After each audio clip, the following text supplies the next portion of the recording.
Sebelum melanjutkan, jangan lupa subscribe dulu, terima kasih. Bab 168, apakah benar-benar tidak ada ruang untuk keselamatan? Dugaanmu Kiki benar. Setelah mengetahui bahwa Qian-Qian telah benar-benar memutuskan, keluarga Duan terkejut.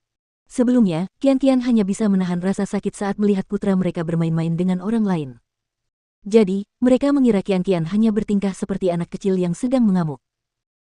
Tetapi ketika pengacara keluarga Lu pergi mencari mereka untuk mengakhiri semua kontrak bisnis mereka, barulah mereka menyadari bahwa dia serius.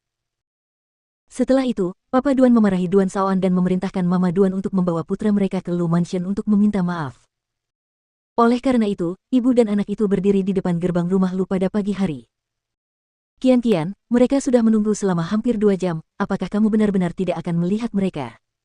Mama Lu menyilangkan tangan di depan dadanya. Dia berada di kamar Lu Qian-Qian, memperhatikan putrinya berdandan. Aku seperti anjing Puk, yang selalu mengikuti Duan Shaoan. Apa salahnya menyuruhnya menungguku sekarang? Lu Qian-Qian berkata dengan acuh tak acuh.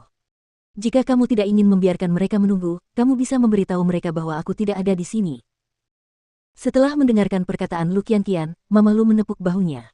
Putriku sudah dewasa. Jangan khawatir, Bu.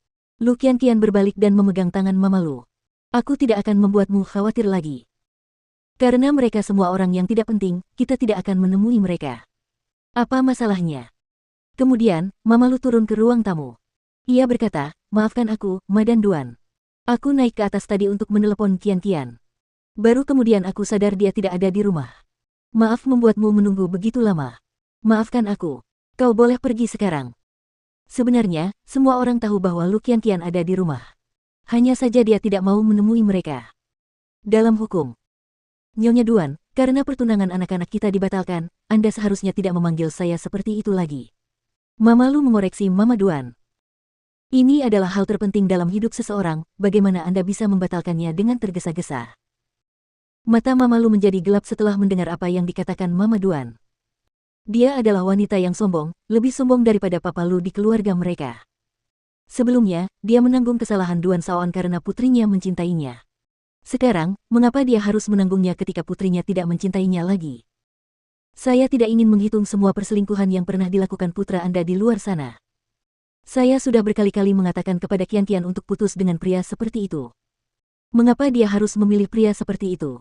Namun dia bersikeras. Baiklah kalau begitu. Saya akan menunggu dan melihat bagaimana hasilnya. Saya tidak pernah menyangka putra Anda akan bertindak sejauh ini. Bertunangan dengan Qian-Qian tetapi hidup bersama dengan wanita lain. Kemudian, dia bahkan menyebabkan putri saya keguguran.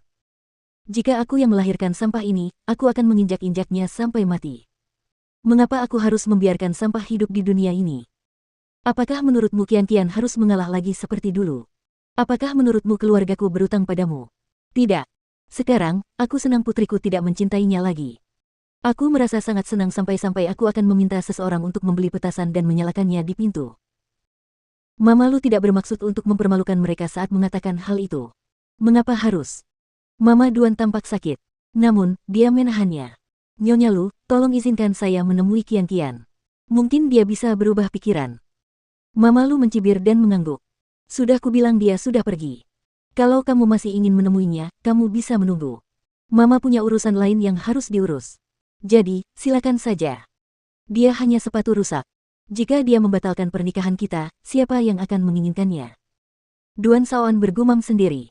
Orang tuanya juga berpikiran sama. Peristiwa keguguran Qian-Qian menjadi topik hangat di lingkungan sosial mereka. Semua orang tahu tentang hal itu. Bagaimana mungkin Qian-Qian bisa menikah setelah ini? Namun Qian-Qian tetap teguh pada pendiriannya. Ia membiarkan ibu dan anak itu menunggu dan kelaparan seharian tanpa melihatnya. Mereka menunggu hingga malam saat Papa Lu pulang. Akhirnya, Lu Qian-Qian turun ke bawah saat waktu makan malam telah tiba. Ketika Duan Shaoan melihatnya, dia bergegas maju dan berkata, apakah kamu tidak tahu bahwa kamu telah membiarkan kami menunggu sepanjang hari? Apakah aku memintamu untuk menunggu? Lu Qian-Qian terkekeh. Cukup dengan masalahmu, Lu Qian-Qian. Lu Qian-Qian menepis tangannya dari genggaman pria itu dan mendorongnya menjauh. Siapa yang menyusahkanmu? Pertunangan kita telah dibatalkan. Kau seharusnya tidak datang ke sini lagi. Apa kau benar-benar berpikir aku harus menikahimu? Aku tahu orang-orang menertawakanku karena aku keguguran. Tapi apa masalahnya? Aku bisa tetap melajang. Aku kaya. Aku bisa menikmati semua jenis makanan dan semua jenis kesenangan. Mengapa aku harus membutuhkan seorang pria? Setelah itu, Lu Qianqian menatap ayahnya dan berkata, "Ayah, tolong putuskan semua hubungan dengan keluarga Duan secepatnya. Aku tidak ingin melihat wajah mereka lagi. Gadisku, aku sudah meminta pengacara untuk menangani masalah ini. Keluarga Duan akan bangkrut dalam 3 hari. Jawab Papa Lu sambil melepaskan mantelnya. Bisakah kamu mempercepat prosesnya? Lu Qianqian bertanya kepada ayahnya dengan nada main-main. Baiklah, nanti aku akan menelepon dan meminta mereka untuk mencari pengacara lain untuk menangani masalah ini. Papa Lu memeluk Qianqian. Kenapa putriku tidak bisa menikah? Wajah Mama Duan dan Duan Shaoan tampak mengerikan saat mendengarnya. Keluarga Duan terlalu sering menindasmu. Aku tidak akan membiarkan mereka hidup dengan baik. Aku janji. Setelah itu, Lu Qianqian menoleh dan menatap Duan Shaoan. Apakah kamu mendengarnya? Apakah menurutmu keluarga Duan akan kalah tanpamu? Saya tidak hanya berpikir begitu, saya yakin akan hal itu. Mama Duan dan Duan Shaoan tidak menyangka bahwa mereka akan ditolak oleh keluarga Lu. Sekarang, mereka hanya bisa meninggalkan Lu Mansion dengan sia-sia. Setelah mengantar mereka pergi, Lu Qianqian mendengus. Ayah, seberapa besar kemungkinan membuat keluarga Duan bangkrut? Ayah Duan Shaoan bukanlah seorang pengusaha yang pintar.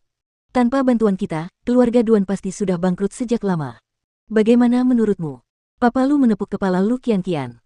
Anakku, aku hanya khawatir kamu tidak bisa melepaskannya. Ayah, barang-barang lama sebaiknya dibuang. Bagus, kalau begitu kita tunggu saja. Bagaimana dengan ibu dan anak itu? Setelah mereka pulang, Duan Shaoan mengeluh. Wanita jalang itu bersembunyi sepanjang hari dan menolak menemui kita. Dia bahkan mempermalukan ibu dan aku. Aku sudah bilang padamu untuk berbaikan dengannya. Apa yang telah kau lakukan? Papa Duan menamparkan wajah Duan Shaoan setelah mendengar apa yang dikatakannya. Jika bukan karena kesalahanmu, apakah Qianqian akan membencimu seperti itu? Apakah keluarga Lu akan melakukan ini kepada kita? Ayah, tunggu saja dan lihat saja. Dengan cara mereka akan menarik semua dana mereka dari keluarga Duan hanya dalam beberapa hari. Apakah benar-benar tidak ada ruang untuk keselamatan? Mama Duan tidak ingin menjilat sepatu keluarga Lu sejak awal. Keluarga Lu telah melakukan yang terbaik selama ini. Setelah Papa Duan mengatakan ini, dia melotot ke arah Duan Shaoan. Untuk melewati kebangkrutan, aku akan menyita semua properti atas nama Shaoan. Vilanya, mobil sportnya, dan semua barang berharga. Ayah, kamu tidak punya pilihan. Sejak hari pertama kamu mengkhianati Qianqian, kamu ditakdirkan untuk berubah dari seorang pangeran menjadi seekor katak. Sekarang, aku ingin melihat apakah pacar barumu akan tetap bersamamu ketika dia tahu bahwa kamu tidak punya uang.